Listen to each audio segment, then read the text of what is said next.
ونصلی علی رسولہ الکریم اما بعد اعوذ باللہ من الشیطان الرجیم بسم اللہ الرحمن الرحیم۔ میرا آج کا موضوع مال و دولت کی فراوانی اللہ کی رحمت کی دلیل نہیں۔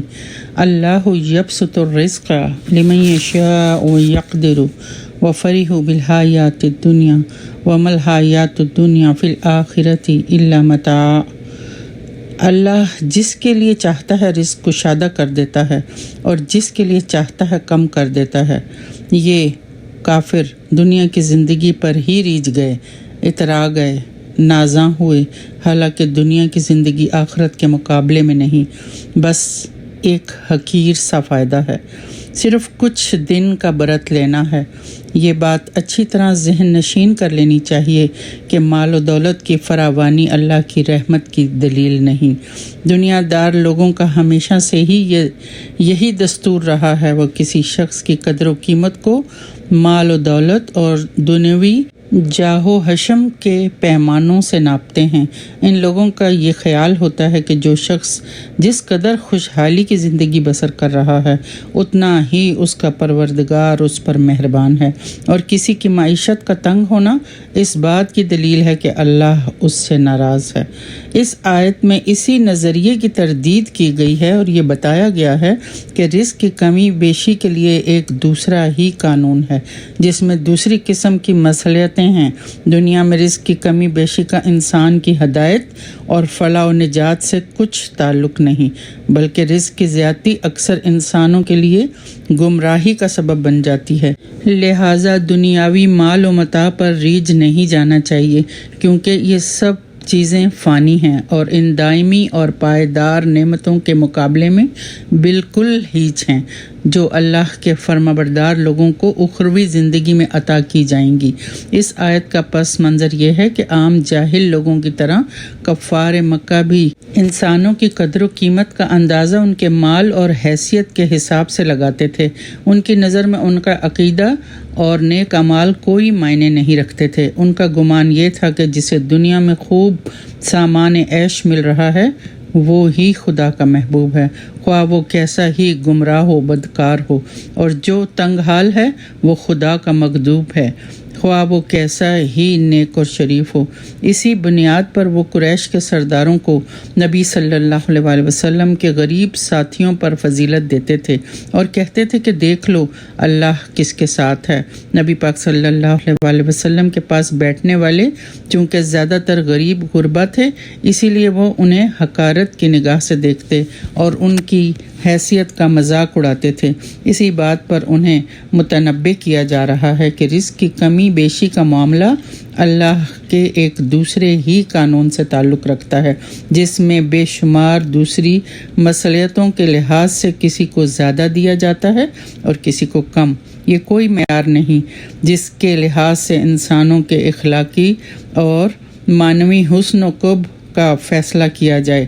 انسانوں کے درمیان فرق مراتب یعنی مرتبے کے فرق کی اصل بنیاد اور ان کی سعادت یعنی نیک بختی، شقاوت یعنی بدبختی کی اصل کسوٹی یہ ہے کہ کس نے فکر و عمل کی صحیح راہ اختیار کی اور کس نے غلط، کس نے عمدہ اوصاف کا اقتباس کیا اور کس نے برے اوصاف کا۔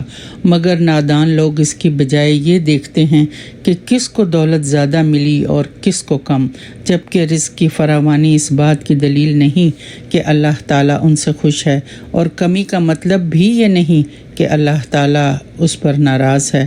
کسی کو اگر دنیا میں مال زیادہ مل رہا ہے باوجود اس کے کہ وہ اللہ کا نافرمان ہے تو یہ مقام فرحت و مسرت کا نہیں، کیونکہ یہ استدراج ہے، مہلت ہے، اللہ انہیں ڈھیل دیے جا رہا ہے۔ کوئی پتہ نہیں کب یہ مہلت ختم ہو جائے اور وہ اللہ کی پکڑ کے شکنجے میں آ جائے۔ یہ تو مال کے نشے میں ہیں، دنیا کی زندگی میں مست ہو گئے ہیں، حالانکہ دنیا آخرت کے مقابلے میں نہایت حقیر پونجی ہے۔ حدیث میں آتا ہے کہ دنیا کی حیثیت آخرت کے مقابلے میں اس طرح ہے جیسے کوئی شخص اپنی انگلی سمندر میں ڈبو کر نکال لے تو دیکھے سمندر کے پانی کے مقابلے میں اس کی انگلی میں کتنا پانی آیا ہے۔ صحیح مسلم کی حدیث۔ ایک دوسری حدیث میں ہے کہ رسول اللہ صلی اللہ علیہ وسلم کا گزر بکری کے ایک مردہ بچے کے پاس سے ہوا تو اسے کان سے پکڑ کر فرمایا، اللہ کی قسم، اللہ کے نزدیک دنیا اس سے بھی زیادہ حقیر ہے جتنا یہ مردہ تمہارے نزدیک حقیر ہے۔ صحیح مسلم۔ ایک اور حدیث میں بھی ہے کہ اگر اللہ کے نزدیک دنیا ایک مچھر کے پر کے برابر بھی قیمت رکھتی تو کسی کافر کو پانی پینا نصیب نہ ہوتا۔ ترمذی۔ سورہ یونس کی آیت 24 میں فرمایا، مثل الحیات الدنیا کماء انزلناہ من السماء، دنیا کی زندگی کی مثال پانی جیسی ہے جسے ہم نے آسمان سے اتارا۔ سورہ الزخرف کی آیت 35 میں فرمایا، وَإِن كُلُّ ذَلِكَ لَمَّا مَتَاعُ الْحَيَاةِ الدُّنْيَا وَالْآخِرَةُ عِندَ رَبِّكَ لِلْمُتَّقِينَ، سب کچھ دنیا کی زندگی کا سامان ہے اور تیرے رب کے نزدیک آخرت پرہیزگاروں کے لیے ہے۔